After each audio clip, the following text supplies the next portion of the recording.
Saludos, estudiantes y profesores, bienvenidos a nuestra clase de sistematización de Historia de Cuba en la preparación para los exámenes de ingreso. Como lo anunciamos en la clase anterior, hoy comenzamos el tema número 4, un tema que ya hemos hablado en contenido, porque hablamos de mecanismos de dominación de este periodo, hablamos de gobierno, recuerden cuando valoramos los gobiernos auténticos ya de la etapa, pero se nos quedan cosas importantes del tema que es las luchas populares. Por lo tanto, nos adentramos en el tema para ver específicamente las luchas populares. Pero recuerden que habíamos dejado desde la clase anterior una temática que por su importancia yo vuelvo a insistir y quisiéramos revisar nuevamente las cosas que hemos trabajado. Sobre todo de una revolución que tuvo sus particularidades, ya las vimos, dos momentos importantes, la lucha contra Machado, la continuidad de la revolución, los ejemplos de organizaciones que hay que caracterizar, las luchas en todos los momentos, varias huelgas, varias manifestaciones, gobiernos, o sea que es una variedad de manifestaciones lo que tuvo la revolución del 30. Pero eso tiene que quedar muy bien organizado para que no haya problemas. De todas maneras, hoy nos adentramos en el tema 4. Vamos a organizar el tema y vamos entonces a conectar el final de la Revolución del 30 con lo que queremos ver hoy, que es qué pasó en Cuba desde 1935 al 36 y por qué a partir del 37 nosotros hablamos de una apertura democrática, donde los comunistas juegan un papel fundamental. Bien, vamos entonces a organizar y al regreso vemos los detalles. Ahí tenemos la clase número 13. Decíamos, vamos a especificar hoy el capítulo número 4, recuerden que es el periodo del 35 al 52, sobre todo, bueno, la imagen que aparece tiene que ver con el contenido, que es la Constitución de 1940. Específicamente, en la clase de hoy nos vamos a dedicar a ver la apertura democrática, causas y manifestaciones, sobre todo, como dijimos, la labor de los comunistas. La Constitución del 40, que le daremos una atención especial por constituir uno de los momentos más importantes de esa apertura democrática. Las luchas populares hasta 1947, donde vamos a continuar, bueno, la llamada apertura democrática del país. Y cerraríamos ya en vísperas a partir del año 1947, con la creación de un partido conocido en la historia como Partido del Pueblo Cubano Ortodoxos, que nosotros incluso a partir de ahí vamos a hablar y hasta el año 52 de un gran movimiento cívico de la ortodoxia. O sea, serían temáticas importantes a tener en cuenta cuando ustedes valoren el contenido. Pero bien, antes de entrar en todo ese análisis de luchas populares en el periodo a partir de 1935, yo quisiera recordar y volver a retomar la idea que habíamos planteado. Las causas del fracaso de la revolución y lógicamente la importancia histórica que era parte de las temáticas y que ustedes pueden tomar, porque las importancias sí aparecen en su libro muy bien puntualizados, las experiencias que se extrajeron de la revolución del 30. Pero vuelvo a insistir, vamos a pantalla para recordar. Revolución del 30, las causas del fracaso. Recuerden que ahí habíamos terminado en la clase anterior y habíamos sacado cada uno de estos elementos, donde dijimos que fueran demostrándolos con los elementos de la revolución. Propiamente la posición de los Estados Unidos, pusimos el caso de Jefferson Caffery, pero Estados Unidos a lo largo de la revolución, ¿cuál fue su manifestación? Recuerden el mediador Benjamin Somervell, cómo cuando el gobierno de los 100 días no lo aceptaron, trataron de una intervención militar. La posición del Partido Reformista, sobre todo ese SDO, con todas sus tendencias reformistas. El papel del militarismo, la actuación de Batista.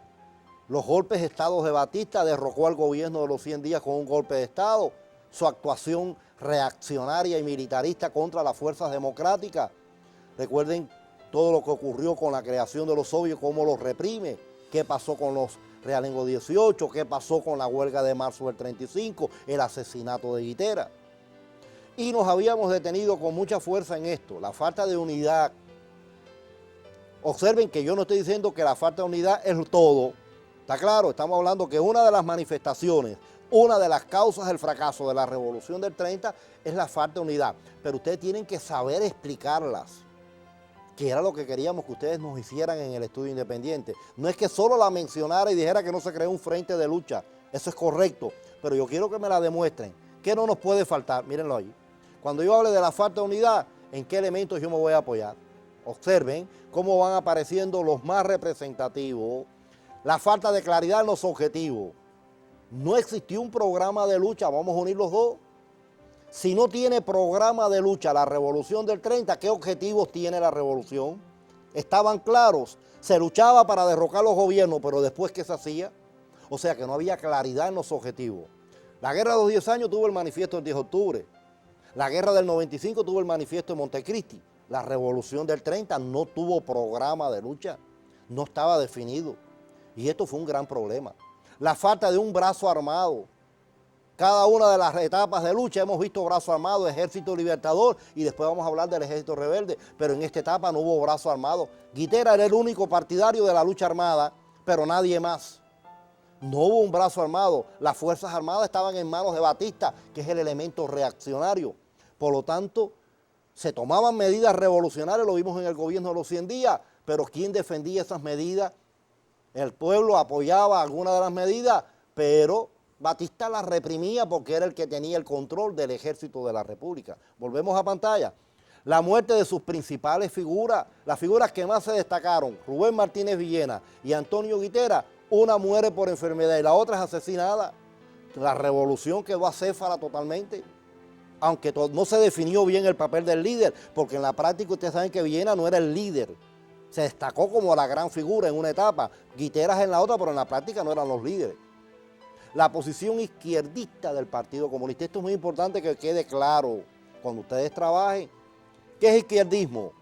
Un extremismo dentro de la izquierda. Recuerden que en la izquierda están todas las fuerzas revolucionarias. Y este es un problema que Lenin ya había incluso destacado, el izquierdismo en los partidos comunistas.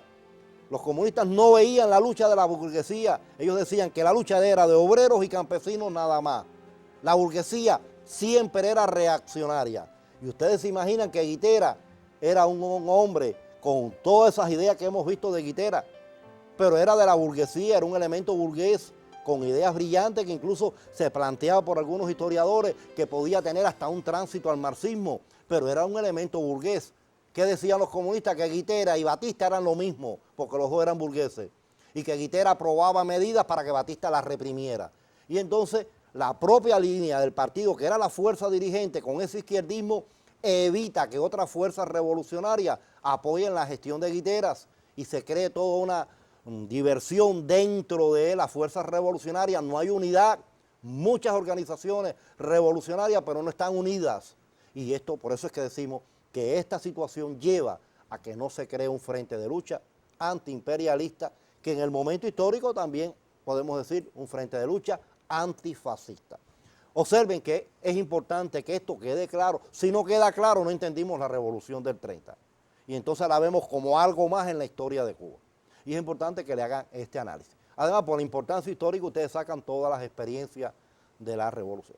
Eso no lo quería dejar pasar por alto, porque en la clase anterior estuvimos muy presionados y no nos daba tiempo de dejarlo claro. Creo que ahora sí lo podíamos hacer. Pero bien, terminó la revolución del 30, fracasó la huelga de marzo del 35, asesinaron a Guitera, prácticamente la revolución había desaparecido. Vino un repliegue de fuerzas revolucionarias, la reacción de Batista y los elementos del gobierno de concentración nacional hicieron que las fuerzas revolucionarias tuvieran que dispersarse, tuvieran que pasar a la clandestinidad. Muchos de ellos tuvieron que emigrar para evitar la represión del gobierno. Pero hay una serie de acontecimientos que comienzan a influir en la vida de Cuba, acontecimientos tanto internacionales como nacionales.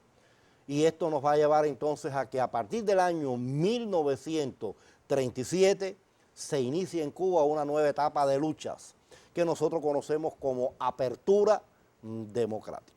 Y por ahí vamos a empezar. ¿A qué llamamos apertura democrática? ¿Cuáles son las causas que llevan a esta apertura? Si hasta ahora estábamos hablando de la política reaccionaria de Batista, ¿qué motivó ahora que a partir del año 37 en Cuba se comenzara a desarrollar o a evolucionar una apertura democrática? Vamos entonces a ver algunos elementos. Este esquema nos va a ayudar muchísimo a esto que estamos diciendo. Miren el esquema. Del 35 al 36 lo que hablamos, el militarismo, hay un repliegue de las fuerzas revolucionarias. Del 37 al 47, observen, 10 años, hay una apertura del movimiento popular. Lo que estaba negado, lo que era clandestino, lo que estaba ilegalizado a partir del 37, comienza a tener vida legal, comienza una serie de acciones y los comunistas juegan un papel importantísimo.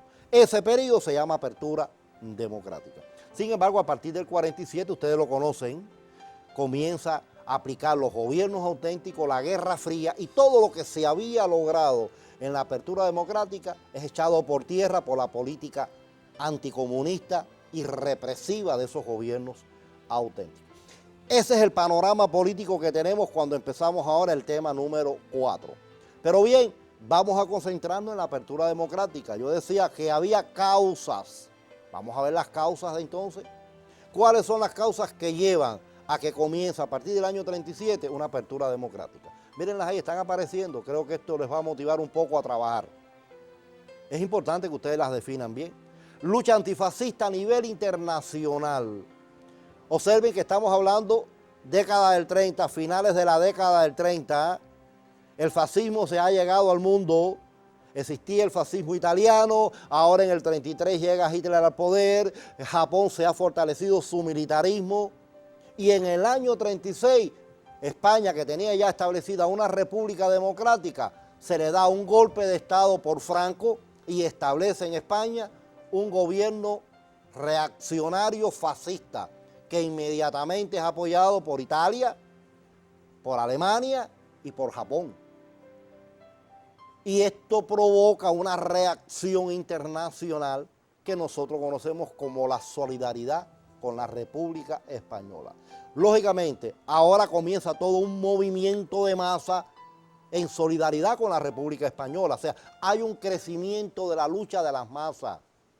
Y el gobierno, que en aquel momento era el gobierno de Federico Laredo Bru, pero que el hombre fuerte era Batista, tiene que aceptar que las masas actúen, porque de lo contrario volveríamos a una nueva revolución en el país. Eso había que evitarlo y Estados Unidos estaba claro de ello. Por eso volvemos. ¿Qué le dice Estados Unidos al gobierno, especialmente a Batista, que es el hombre fuerte? Hay que hacer cambios desde arriba para evitar que las masas lo hagan desde abajo. Por eso es una tercera causa. Estados Unidos lo orienta a Batista que hay que cambiar las posiciones, dejar a un lado ahora el militarismo, esa política reaccionaria, porque el mundo está revuelto con la lucha antifascista. Y ya eso llegó a Cuba con la solidaridad con la República Española. Y para evitar que las masas vuelvan a una revolución, hay que hacerle cambio, que hagan huelga, que hagan congresos, manifestaciones, que aparezcan periódicos. O sea, todo lo que estaba negado hasta ese momento hay que autorizarlo para que las masas no vuelvan a ir a una revolución. Por eso a partir del año 37 en Cuba comienza un periodo que duró 10 años conocido como la apertura democrática, donde los gobiernos participan en muchos de los cambios que ocurren, pero los comunistas juegan el papel más importante. Y esto es importante que ustedes me lo sinteticen. Ahora yo les voy a dar todas las ideas más representativas de esa apertura democrática. ¿Qué ocurre con el libro de texto? Que me han llegado informaciones que esta etapa de la lucha en el libro de texto está un poco dispersa. No es que esté disperso en el libro, el problema es que el libro mantiene una línea cronológica y se van dando hechos y hechos y hechos que me van argumentando la apertura. Pero como estamos sistematizando el contenido, ¿qué orientación yo les doy? Que todas esas ideas, aunque tengan un orden cronológico, vamos a agruparlas. Y entonces lo que era 15 o 20 elementos lo vamos a agrupar en 5 o 6 líneas. Nos es más cómodo, porque de pronto yo digo, los nombres que cambia el partido por determinadas causas tiene que cambiar su nombre. Yo lo agrupo, está en distintos años, pero yo lo agrupo. Lo mismo hago con los campesinos, con los obreros, con los intelectuales, con los azucareros, porque voy hablando en cada uno de ellos. Vamos entonces allí, vamos a trabajar rápido porque ustedes lo tienen muy bien perfilado. Solamente les doy orientaciones de cómo lo deben hacer. Vamos allá. Primer cambio, primera manifestación que ustedes tienen que tener de claridad. No tanto para una evaluación, pero sí saber, porque yo no voy a hablar del Partido Comunista, que esto a veces se ha convertido en un cliché. Y eso es importante que ustedes lo destaquen para entrar en la temática. A veces hay una falsa concepción de que se debe decir hasta el triunfo de la revolución, PC, Partido Comunista. Por favor, Partido Comunista, pero es que la segunda sede del Partido Comunista es Partido Comunista de Cuba, porque hay que obviarle la segunda palabra, la segunda sigla al Partido Comunista.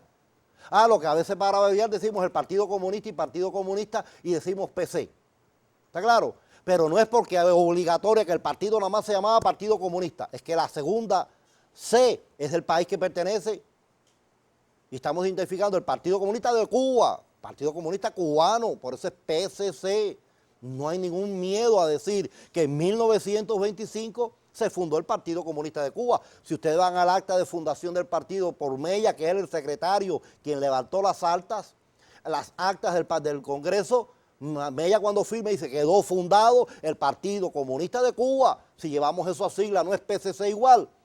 Ese es el nombre que tienen nuestros comunistas a lo largo de todo el periodo, pero con un defecto. El Partido Comunista era ilegal, Machado lo ilegalizó desde que llegó al poder. Por lo tanto, el Partido Comunista fue ilegal hasta este momento ahora que tiene su rejuego. Pero el Partido Comunista entonces en esta etapa comienza a cambiar su nombre para adaptarse a los momentos históricos que está transitando. Entonces aquí sí hay que tener mucho cuidado. Aquí yo no puedo decir siempre Partido Comunista, porque entonces sí cometo un error. Hasta el 37 era Partido Comunista de Cuba, que entonces en el 37 cambia y entonces veremos todos los cambios. Vamos allí un momentico. Cambios del nombre del Partido Comunista. Esto es para que ustedes tengan referencia. Volvemos, en el 25 Partido Comunista de Cuba. En el 37, por un problema de participar como legal, porque el partido quería trabajar en la legalidad, se unen a un partido, Unión Revolucionaria, un partido de pequeña burguesía con un programa avanzado, los comunistas influyen y se vinculan, y a partir del 37, los comunistas cubanos comienzan a llamarse Partido Unión Revolucionaria.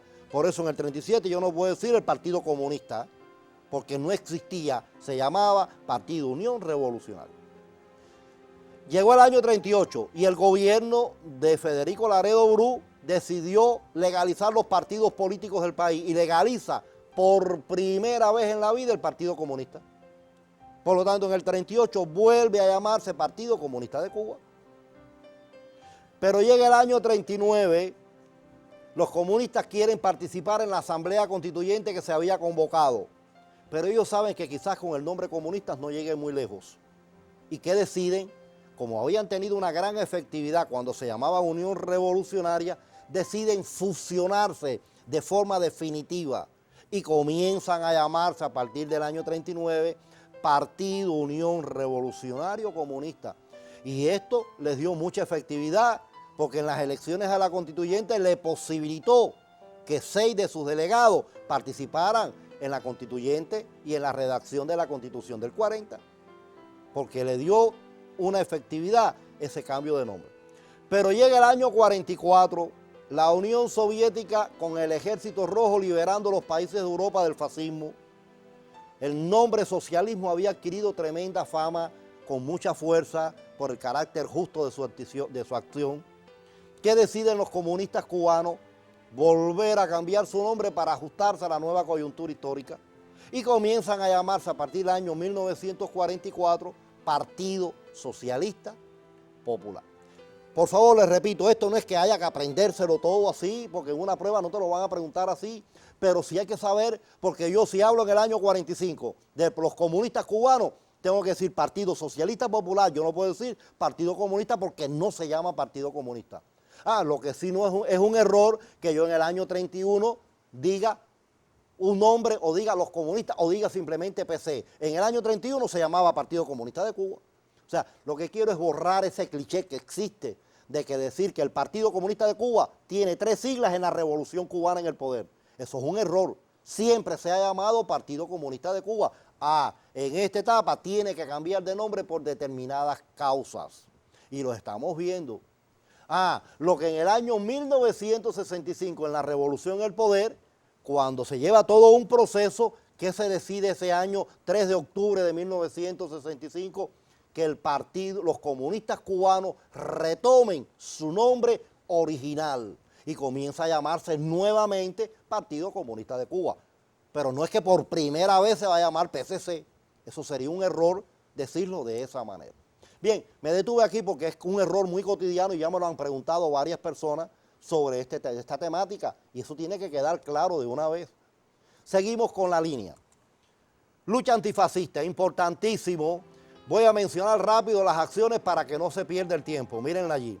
La lucha antifascista del 36 al 39, recuerden la solidaridad con la República Española, del 41 al 47, la solidaridad con la URSS cuando la agresión fascista, ahí están los mártires de cada una de las acciones. Por favor, esto fue una pregunta de ingreso en 2 ocasiones. La lucha antifascista es Cuba, es todos esos 2 momentos importantes. En el libro le brindan una cantidad de información. Esto en clases ha quedado bien perfilado.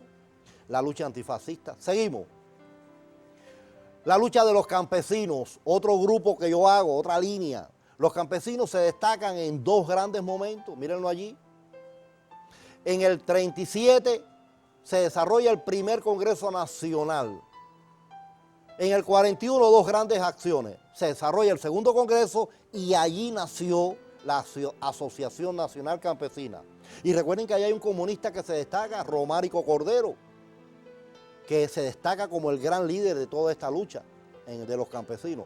Esto es importante que me lo tengan en cuenta cuando ustedes lo trabajen. Seguimos, porque queremos ver esto rápido, ustedes lo tienen. Otras acciones de la apertura, la autonomía universitaria y la reapertura de la universidad, la amnistía a más de 3.000 presos políticos. En el 39 se desarrolla el tercer Congreso de Mujeres. En el 39, por orientaciones de la Confederación de Trabajadores de América Latina y con el apoyo de Lázaro Peña, el comunista Lázaro Peña, se crea en Cuba entonces una filial de esa CETAL y nace en enero del año 39 en Cuba la Confederación de Trabajadores de Cuba, la CTC, que sustituía a la CENOC que habíamos conocido durante la revolución de los años 30. Pero vamos a seguir, vamos a ver el movimiento obrero porque yo quiero detenerme en el movimiento obrero con sus características. Cuando hablamos por primera vez de un movimiento obrero organizado, hablamos en el 21 cuando se crea la Federación Obrera de La Habana con Alfredo López, que era su secretario. En el 25 se celebra el segundo congreso y allí nace la CENOC como una idea de Alfredo López, pero recuerden que Alfredo López no era el secretario de la CENOC. Y ahora en el 39, por orientación de Lázaro Peña, nace la CTC. Esto es puntos de contacto que ya conocemos, solamente era recordar cómo llegamos al movimiento obrero en su evolución hasta la CTC. Pero seguimos, del movimiento obrero saltamos entonces a la Asamblea Constituyente y la aprobación de la Constitución del 40. Esto puede ser una evaluación de 20 puntos en una prueba. Ustedes tienen toda una serie de elementos en el libro de texto para profundizar la Constitución del 40. Voy a ayudarlos en cosas que no se pueden olvidar. Miren allí, todos los cubanos son iguales ante la ley, se prohíbe la confiscación de bienes, el trabajo es un derecho, se reconoce la existencia de la propiedad privada, se proscribe el latifundio, el sufragio universal, o sea, todos derecho al voto. Observen que hay artículos de contenido popular y contenidos burgueses, por eso decimos que es una constitución democrático-burgués. Es una constitución la más progresista de América Latina en aquel momento. Recuerden la participación de los 6 delegados comunistas, Blas Roca, Juan Marinello, Romárico Cordero, ahí ustedes lo tienen en su libro de texto. Y es importante que ustedes tengan en cuenta cada uno de estos elementos. Resumiendo entonces, la Asamblea Constituyente, la Constitución de 1940, y ahí están las ideas que no se deben olvidar.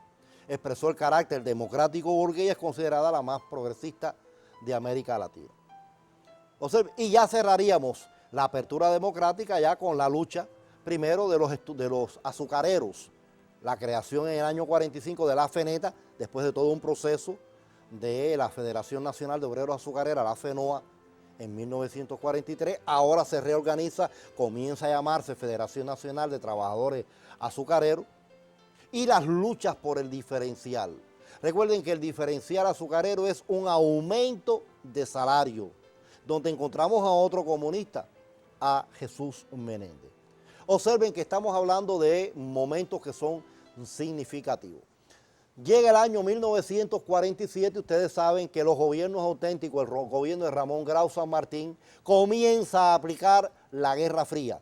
Una Guerra Fría que recuerden que se convocó el 5º Congreso para la CTC y lo primero que hizo el gobierno de los auténticos fue ilegalizar ese Congreso, desarrollar ellos un Congreso y ahí nace lo que nosotros conocemos como la CTK. Y a partir de aquí comienza toda una política reaccionaria y anticomunista por parte de los gobiernos auténticos. y todo lo que se había logrado en la apertura democrática al aplicar los gobiernos auténticos, la Guerra Fría quedó echada por tierra.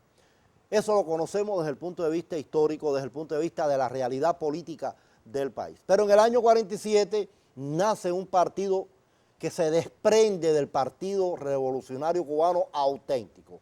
Me estoy refiriendo a Eduardo René Chivas, que funda en ese año 47 el Partido del Pueblo Cubano Ortodoxo. Yo les propongo, como era parte de las temáticas, que ustedes me profundicen primero en las particularidades, las características de este partido político. Y en la próxima clase vamos a hablar, porque esto nos va a servir de base, a por qué el golpe de Estado del 10 de marzo de 1952. Sin más, entonces los esperamos en la próxima clase, donde comenzaríamos con el Partido Ortodoxo y le daríamos continuidad al golpe de Estado y la tiranía que se establece a partir de esos momentos. Nos encontramos entonces en esa ocasión.